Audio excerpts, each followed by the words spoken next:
talking about education, and now we're going to talk about Golf for Grants. And let me just kind of lead into it.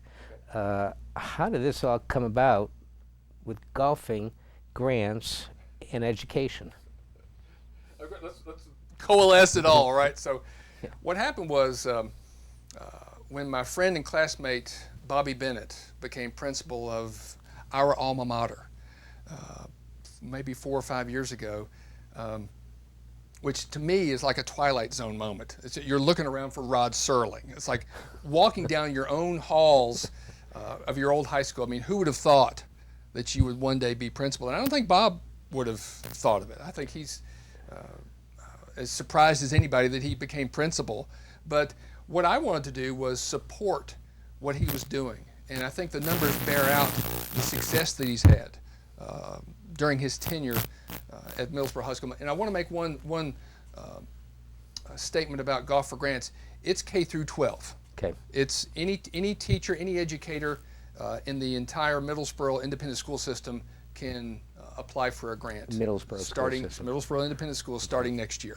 Okay, so let's talk about Bobby Bennett, because you wanted to talk about some of the things that he's done for the school. You know, he wanted everybody to know the fight song. He wanted to bring back traditions. He wanted to, what he's done with Greg Page and highlighting the contributions that Greg made not only to the high school but to Middlesboro and to breaking the race barrier in college football. It's just massively important. Fusen Gymnasium, bringing back the display for the Fusen brothers, Ig and Ugg, the Yep. Fusen brothers. Yep. It's awesome. And I think that, well, history is really important to me and tradition. And I think it is to Bobby too. And when people find out that you are interested and that you have that passion for tradition and history, and Middlesboro has a rich history of all those things, that people rally around that. And so the things that Bobby has done bear out in the numbers. The graduation rate is up to 94%. That's massive. The job and college readiness has improved 43%. The school is in the 83rd percentile in the state from 51. That's middle of the pack to a very respectable number. Those are huge things. And not only that, but just the innovations that he has been a part of, thinking outside the box. And I think you've got to do that in today's educational environment because it's competitive. You're right. You're right. So let's go to golfing. All right. What in my dialogue with Bobby is I said, you know, over in my little mountain community in West Jefferson, North Carolina, we have an education foundation, and their main fundraising vehicle is a golf tournament. And we only have 25,000 people in our community. So, but it's been very successful. They've raised close to, well, they have almost $200,000 in their endowment. And they've been awarding grants for over 15 years. Now, I want the viewers to understand that we have about 33,000 people in our county as Right. opposed to your 25,000. Right, right. So it's not like a city of 13,000. We're talking about a county of 33,000. The entire, yeah, and our entire county is 25,000. Very rural. So we're bigger. Correct. And so I thought, why reinvent the wheel? This has been successful, and there's not something like it in Middlesboro for the Middlesboro Independent Schools.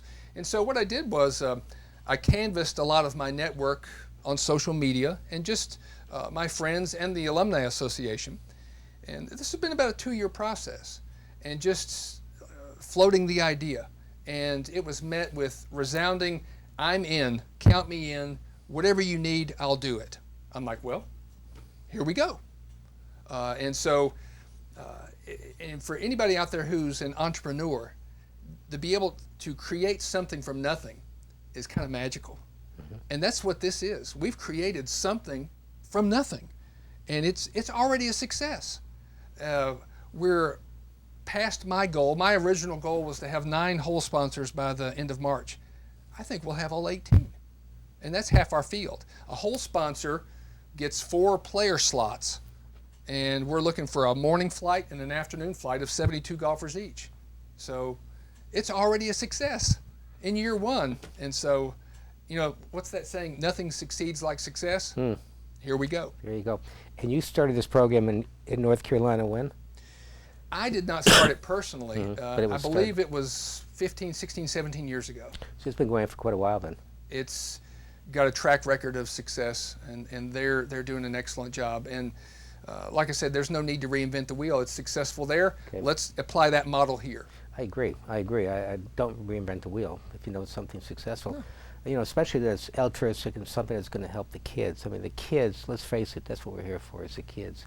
The young generation want to make sure they do well, make sure they stay off drugs, make sure they complete high school, go to college, and get good jobs and things like that. So, okay, talk to me about this. We're going to start Golf for Grants, and the grant money is going to be seeded by the golf tournament, by the 18 holes, $500 a hole, is that correct? For a hole sponsors, $500, and they get 4 player slots. The players get lunch, a goodie bag. The sponsor gets hole signage, promotion, pre and post tournament, and via social media and our website, and everything else I can do. And that's going to be at Wasiota Wins? Wasiota Wins. Jerry Schaffner, an old neighborhood friend of mine, is the pro there. Yep. So. He does a very good job. So you're hoping to make, what, $9,000 the first time? I would like for us to open the possibility. You know, one of the things, as an entrepreneur and owning my own business, I always tell and coach other entrepreneurs is that you better be prepared for success. Most of the time, entrepreneurs start businesses, well, what if it doesn't work? Right. My question is, what if it really works well? Right. And you better be prepared, because the last thing you want to do is turn down business. And so my goal is, 10,000 plus that we net the first year. And so we can plow $5,000 back into grants as of the spring of 2017 and seed the endowment and just go from there. So let's talk about the grant money and how it can be applied to education. Okay. One of the things we look for in our criteria is it innovative? Is it creative? And how many students can you impact? And it doesn't have to be complicated. There's some great examples of grants out there. One of them that I really love is a science teacher following his passion for meteorology. And so he wrote a grant proposal for $500, that's all it was, for a weather station. And so what he did was, with his students, is they compared the data, they crunched the numbers, the data from the weather station there at the school against the National Weather Service. And as we all know, the National Weather Service isn't always right. So what they did is they created their own model. And so after a certain period of time, they were actually creating a forecast for the microclimate where the school was. That was $500. That impacted students and got them passionate about the climate and about just crunching numbers for, hundreds of kids have come through that program. And it was $500. Wow. And I think another one was heart rate monitors. Right. The title of that grant was Have a Heart for Physical Education. And what the PE teacher did was he used the grant money to buy heart rate monitors.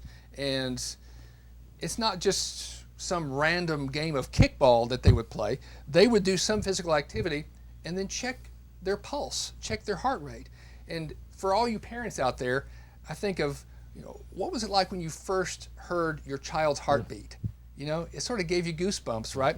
Well, it's the same with these kids, these elementary school kids, is that they see the direct correlation of physical activity to heart health.